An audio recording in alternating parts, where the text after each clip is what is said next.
10 بجے کے بعد، اس دن شام 10 بجے کسی نے یہ فیصلہ کیا کہ پاکستان کی جمہوریت پر حملہ کرنا ہے، مخصوص حلقوں میں جو نتائج ہیں ان کو تبدیل کرنا ہے۔ اب یہ فیصلہ کس کا تھا؟ یہ ان حلقوں میں فردن کسی نے یہ فیصلہ کیا، ان حلقوں میں جو لوگ تھے جو فیصلہ کرنے کی سکت رکھتے تھے، یا یہ فیصلہ کہیں اور ہوا؟ مجھے اس کا علم نہیں ہے، لیکن اس کے بعد جو منظر ہم نے دیکھا وہ اندوناک تھا۔ مجھے خود حلقہ N128 میں وہاں کے RO نے اور وہاں مقرر پولیس نے پکڑ کر گریبان سے نکال دیا RO کے دفتر سے باہر۔ میری بیگم صاحبہ میرے ساتھ تھی، میرے الیکشن ایجنٹ کے طور پہ ہمیں بار دھتکارا گیا اور ہمارے پوچھنے پر صرف یہ کہا گیا کہ آپ کو یہاں بیٹھنے کی اجازت نہیں ہے۔ اور اس کے بعد جو ہوا وہ ایک سانحہ تھا۔ ہمیں جو RO جو پریزائڈنگ افسر سے فارم 45 ملے جو کہ موصول ہو رہے تھے، ان میں 90,000 سے زائد کی لیڈ سے جیت چکا ہوں یہ الیکشن N128 سے۔ لیکن اگلے دن 1 بجے جو فارم 47 شائع کیا گیا، اس میں میری جیت کو 12,000 ووٹوں سے شکست میں تبدیل کر دیا گیا۔ مجھے 1,60,000 ووٹ دکھائے گئے اور میرے مد مقابل کو 1,72,000، جبکہ ہمارے پاس جو فارم ہیں ان میں ان کے ووٹ 60,000 سے اوپر نہیں جاتے۔ لہٰذا ایک ایسا ہولناک عمل کیا گیا، 1,10,000 ووٹ جعلی جو ہیں وہ کہیں سے پیدا کر کے ڈالے گئے۔ یہ جمہوریت کی توہین تو ہے ہی، یہ ان لاکھوں لوگوں کی توہین ہے جنہوں نے اس دن باہر نکل کر ووٹ ڈالا۔ ہم اس توہین کے خلاف کھڑے ہیں، جو اعتماد کو ٹھیس پہنچائی گئی ہے لوگوں کے، اس کے لیے ہم کھڑے ہیں، ہم لڑتے رہیں گے۔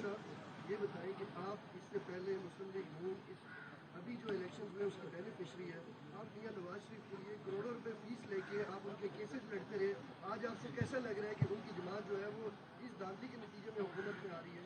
دیکھیے مجھے بہت افسوس ہو رہا ہے، ہم جو مقدمے لڑ رہے تھے 2017 میں وہ کیا مقدمے تھے؟ ہم یہی کہہ رہے تھے کہ عدالتی عمل کے ذریعے رجیم چینج نہیں ہونا چاہیے اس ملک میں، عوام کو موقع دیں کہ وہ منتخب کریں کس نے حکومت میں رہنا ہے، کس نے حکومت میں نہیں رہنا۔ ایسا نہیں ہونا چاہیے کہ آپ JITs بنائیں، عدالتوں کو بٹھائیں اور ان کے ذریعے کسی کے نام پہ سرخ لکیر لگائیں اور اس کو باہر نکال دیں۔ ہم اس اصول کے لیے تب بھی لڑ رہے تھے اور میں اس اصول کے لیے آج بھی لڑ رہا ہوں۔ یہ کام جمہور کے حوالے کریں، عوام کے حوالے کریں، انہیں ووٹ ڈالنے دیں، ان کے ووٹ کو واقعتاً عزت دیں۔ اور آج مجھے افسوس ہے کہ جو عوام کے ووٹ کی عزت کی بات کرتے تھے وہ آج اس بے توقیری اور بے عزتی کی بنیاد پر حکومت قائم کرنا چاہتے ہیں۔ مطلب آپ کی ججمنٹ ٹھیک نہیں تھی اس وقت؟ بالکل ٹھیک تھی، میری ججمنٹ کسی شخص کے حوالے سے نہ تب تھی نہ آج ہے، میری ججمنٹ ایک اصول کے حوالے سے ہے۔ جو بھی اس اصول کے لیے کھڑا ہے میں اس کے ساتھ کھڑا تھا اور کھڑا رہوں گا۔ آپ کیا سمجھتے ہیں جو انتخابات میں دھاندلی ہوئی کس نے کروائی ہے؟ مجھے نہیں پتا، دیکھیں یہ بات تو شواہد سے کرنی چاہیے۔ مجھے اتنا پتا ہے کہ دھاندلی ہوئی ہے، مجھے یہ پتا ہے کہ دھاندلی کیسے ہوئی ہے، ROs نے اور پولیس افسران نے کیا رول ادا کیا ہے، وہ سب میرے سامنے ہے۔ RO صاحبان اور پولیس افسران نے جو موجود تھے موقع پہ RO کے دفتروں میں، انہوں نے لوگوں کو پکڑ کر امیدواروں کو باہر نکالا، دروازے بند کیے، مار پیٹ کی، اور اس کے بعد جو دستاویزات بنائیں جن کا اب ہم نے تقاضا کیا ہے کہ دکھائیں ہمیں کس بنیاد پہ یہ 1 لاکھ کی لیڈ جو ہے اس کو 12,000 کی شکست میں تبدیل کیا گیا۔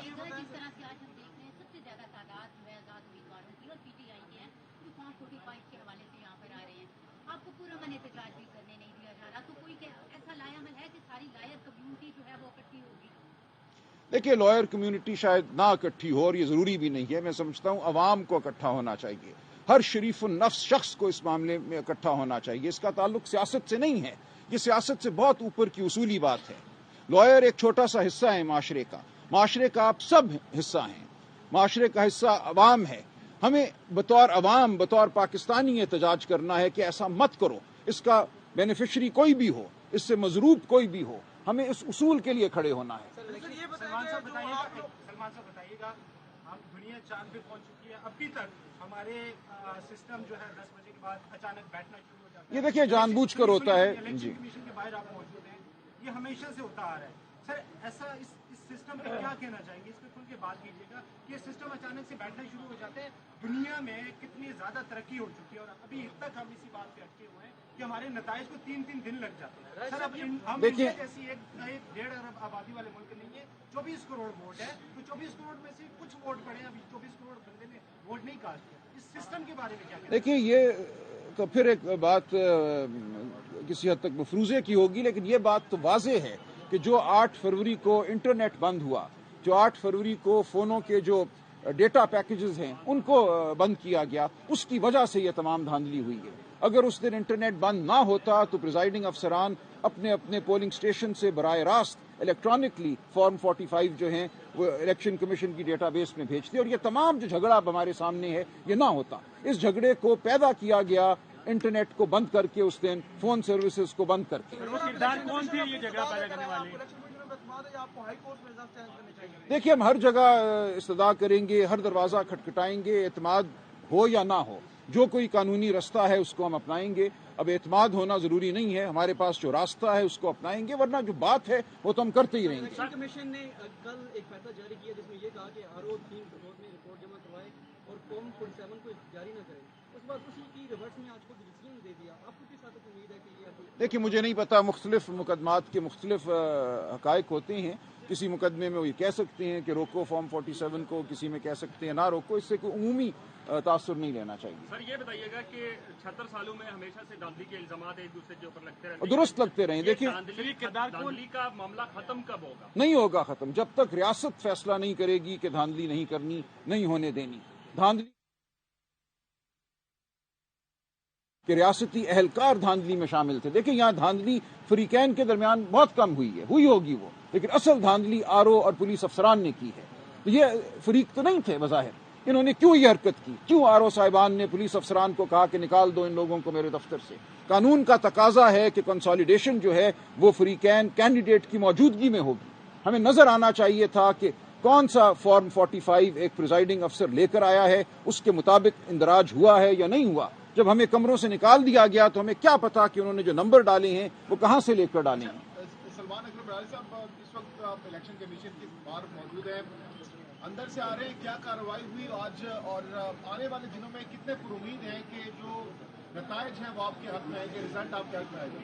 دیکھیے ہم نے اپنی آج استدعا جو ہے وہ دائر کی ہے, کل غالباً سنوائی ہوگی. دیکھیے امید کا ہونا نہ ہونا غیر اہم ہے. میرے لیے ایک جو راستہ ہے اس پہ میں نے چلنا ہے, وہ راستہ قانون کا, آئین کا راستہ ہے. اس میں یہی میرے سامنے ایک ذریعہ ہے کہ میں اپنا احتجاج جو ہے, جو اپنی استدعا ہے وہ آگے بڑھاؤں.